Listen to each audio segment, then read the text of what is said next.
The inspiration for this soap comes from apples and sunflowers, two of my favorite fall things. And I'm showing you footage here from our local orchard. They have wagon rides and a petting zoo and a big bakery and of course apples, cider, wine, all that stuff. And I was just mesmerized by all of these flowers and sunflowers. They were founded in 1907 and they've been going ever since then. And the history of it is an amazing place. I will link their website below if you care about history and like to see old photographs and all that stuff. And interestingly enough, my next door neighbor is the daughter of the son that founded the place. So she's still there all the time and she's very sweet. And I just absolutely love going there with my kids. So here I have my soap batter all mixed up, and it's always extra virgin coconut oil, olive oil, shea butter, and cocoa butter. The essential oil blend smelled so good. This is actually my favorite blend now for this soap. I have sold a few of these bars already at craft shows, and it is rose, geranium, jasmine, clary sage, and vetiver. And it just smells so good. I want to make a perfume out of it. And so here you see me putting in some of the batter and then all of these pieces that I worked on. I didn't show extruding these, but I promise I will next year because I'm definitely bringing this soap back next year. The sunflowers here that are going in right now, the orange part is colored with red clay. The centers were swirled, mixed with activated charcoal and cocoa powder so that it looked kind of swirly. And then the bottom, the leaf part, was colored with spirulina. I got this extruder disc set from the soap artist. I also did the Black Eyed Susans with this same extruder disc. And so I'll link her stuff below as well too. So I'm putting these in, and then here come the apples. And the apples, I just used the round extruder disc thing that came with it. And then I put little leaves on them. And the red apples are colored with madder root. Makes a beautiful natural red. And I wanted these to look like a pile of apples, and they kind of floated away from each other. In the cut you'll see that, but I still like it the way it is anyway. Still just turned out just fine. I wanted to talk about some of the ancient folklore of sunflowers because there were a lot of interesting facts in it. It is a symbol of fertility. Mothers, the folklore ritual of eating their seeds should always help with fertility if you're having trouble conceiving.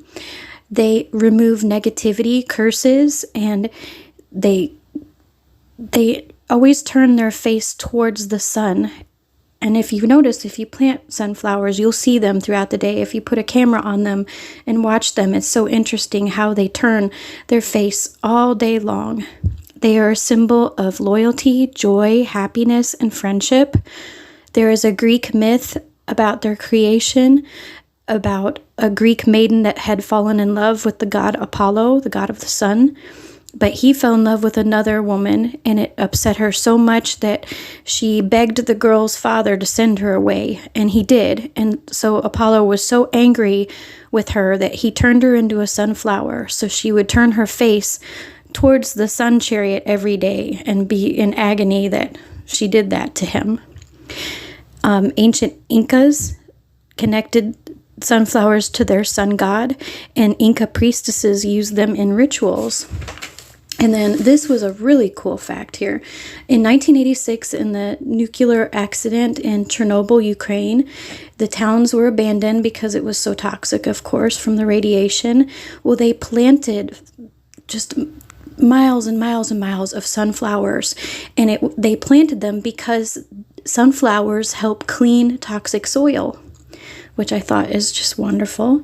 And they are still a symbol of world peace, and especially against like nuclear war.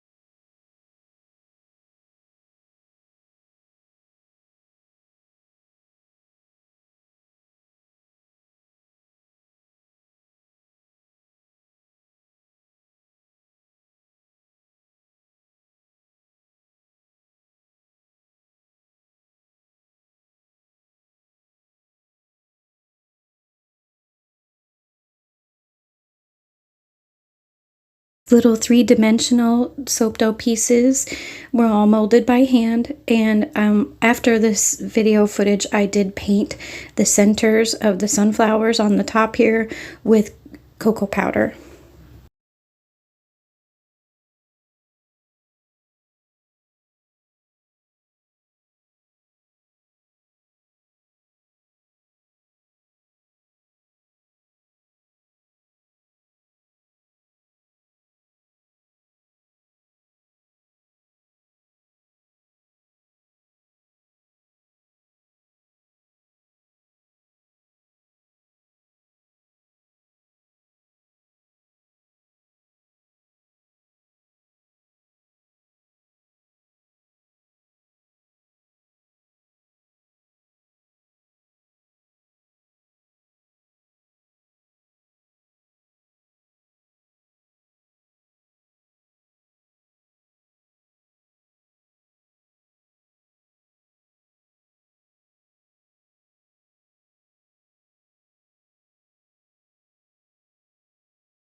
Here we're having the cut on the next day, and I'm just pleased as punch. I just love them so much. They turned out so good.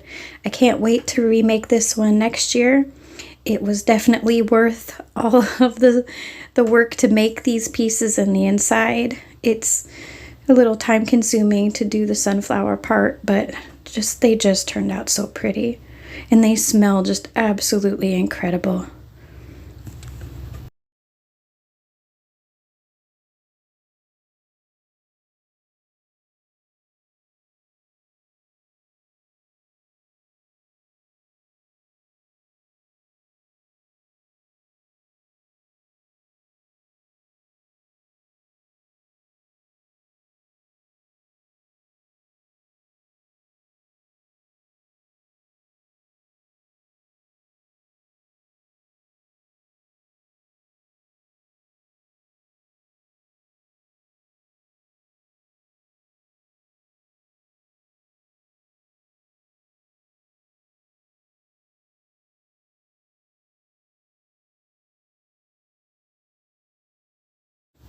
And sunflowers and apples and the squirrel and one more soap and a bunch of other things will all be in the huge shop update on the next full moon on September 29th. Shop links are listed below. And thank you so much for watching today. I hope you're enjoying your September.